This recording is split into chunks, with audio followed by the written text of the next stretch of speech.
This is definitely a big change from integrated graphics. I mean, even the new Radeon 680M can't keep up with this little mini PC.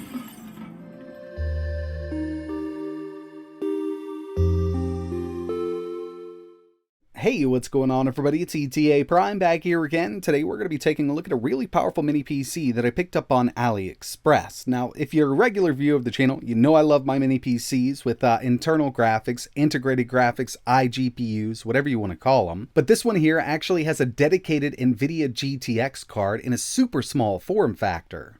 So these are all over the place. I mean, you can find them on AliExpress, you can find them on eBay and Amazon. The one that I have here was picked up as a bare bones unit, meaning that I needed to add my own RAM and storage. It does support a PCIe M.2 SSD or a 2.5-inch drive, and it utilizes SODIMM DDR4, so you can pick that stuff up pretty cheap on eBay right now.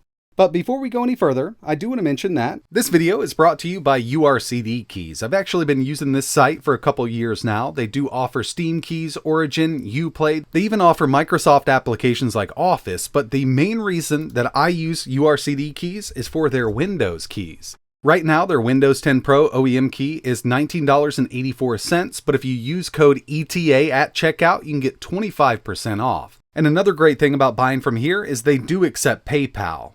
I just did this build here. I need to activate Windows. I'm going to head over to my updates and security. We're going to go to activation. As you can see, I've got Windows 10 Pro, but it's not activated. So I'm going to change product key. I'm going to paste it in here, choose next, choose activate, and Windows is now activated. We're ready to go. My warning is totally gone, and basically that's it. They'll email your code once your payment is processed, and that's basically it. If you're interested in picking up cheap Windows 10 keys for your new PC builds, I'll leave a link in the description. This has a really interesting motherboard layout, and I've actually done some searching trying to find this exact motherboard just so I could buy it, but unfortunately I didn't have any luck. But as soon as I pull the bottom off of this, you're going to see exactly what I'm talking about. The PCIe slot is actually on the side of the motherboard here, and it is an X16 slot, and with this, we did get a GTX 1650 low profile. It's an MSI version with 4GB of VRAM. They've definitely put a lot into this small package here, and you will find these on different websites with different casings. I've seen some with plastic cases. This one here has the aluminum case. And by the way, I did disable my front USB. I just unplugged the leads there so we can get a better look in here. Overall, I do like the layout, and another thing I was actually thinking about doing was just taking out this GTX 1650 and adding something like an RTX A2000 low profile. It's kind of equivalent to the RTX 3050, and you can pick them up for around $250 on eBay right now.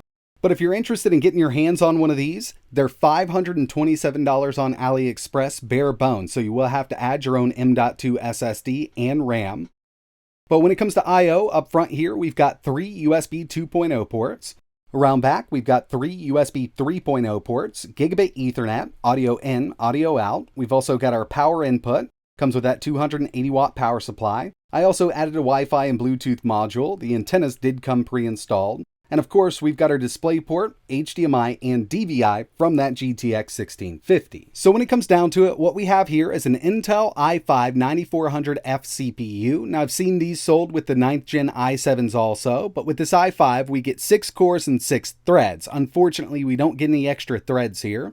It's got a base clock of 2.9 GHz and a turbo up to 4.1. We've also got that Nvidia GTX 1650 low profile with 4 GB of GDDR5 VRAM.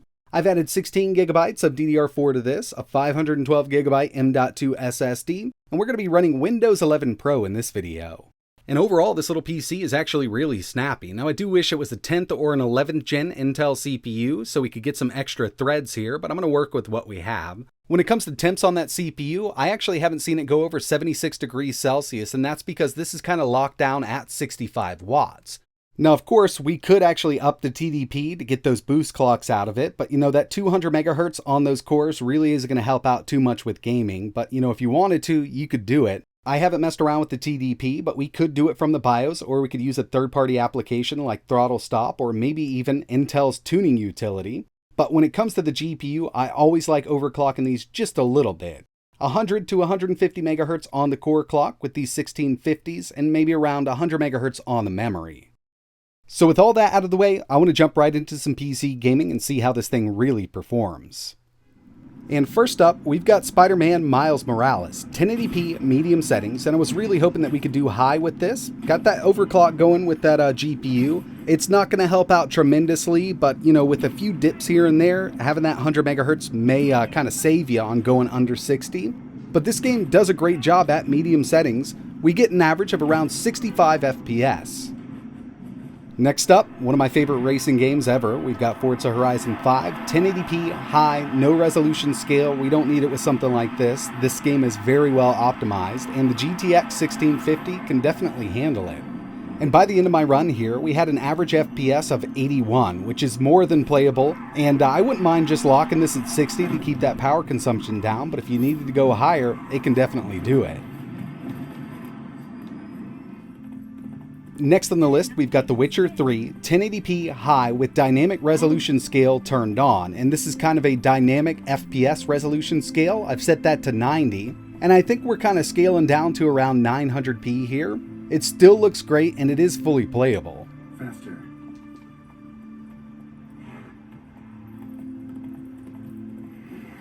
Doom Eternal, 1080p, medium settings. I wanted to go to high, but once you set it there, it tells you that you don't have enough VRAM because we've only got 4 gigs with the GTX 1650. And we got an average of 68 FPS with this little machine, and I didn't think we'd have an issue running this game here.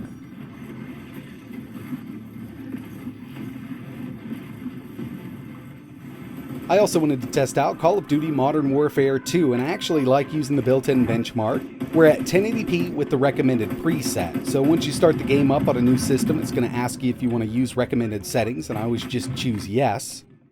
We got an average of 84 FPS, but we had a low of 51, so it did dip under 60, so taking some of those settings down to basic might be the way to go. I absolutely love Elden Ring, but I'm still a little upset about the PC performance on lower end hardware. So from low to medium on this system, it really doesn't make much of a difference. We're right there on the edge of 60, but we do get some dips down into the mid 50s. I really do think with some more optimizations, this game could run much better on lower end hardware. Unfortunately, it's going to be up to the developers for that. The next one I wanted to test was God of War. We're at 1080p original settings, and I have the resolution scale set to 80%. Now you could use FSR if you wanted to, but I just used the resolution scale at the very bottom of the settings, and it runs really well like this. We got an average of 68 FPS, and if you don't mind playing this game at 900p, we could take some of those settings up to high also. And the final one I wanted to test for this video was Cyberpunk 2077, 1080p, low medium mix, and FSR is set to balanced. Unfortunately, with FSR or any kind of resolution scale off at a low medium mix, we will get a dip under 60 FPS down to the mid 50s. So you may need a little bit of resolution scale, or 900p is probably a great sweet spot for a lot of these AAA games on the 1650.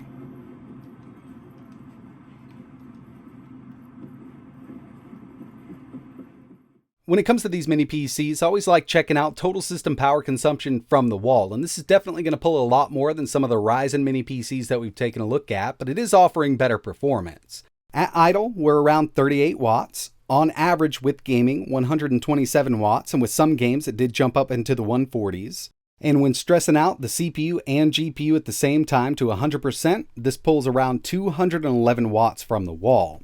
Now, the one thing I was really worried about were CPU temps, given the form factor here. But with the CPU really locked down at a maximum of 65 watts, these temps were actually really good. At idle, 39 degrees Celsius. Average gaming, we only reached 70 degrees Celsius. And in a 10-minute Cinebench stress test, around 7 minutes into it, we did hit 91 degrees Celsius, but that's not something you're going to do every day. Overall, I do love the form factor. I think performance is great for what we're working with here, but it would have been nice to have a newer CPU. I'd love to have some extra threads here, and unfortunately with that 9th gen, we just don't get them.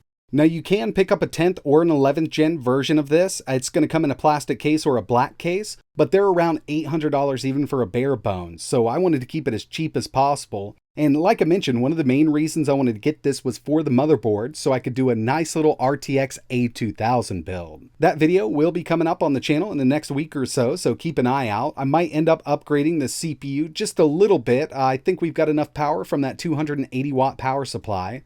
But that's going to wrap it up for this one. If you're interested in learning more, maybe picking one of these up, I will leave a few links in the description. And like always, thanks for watching.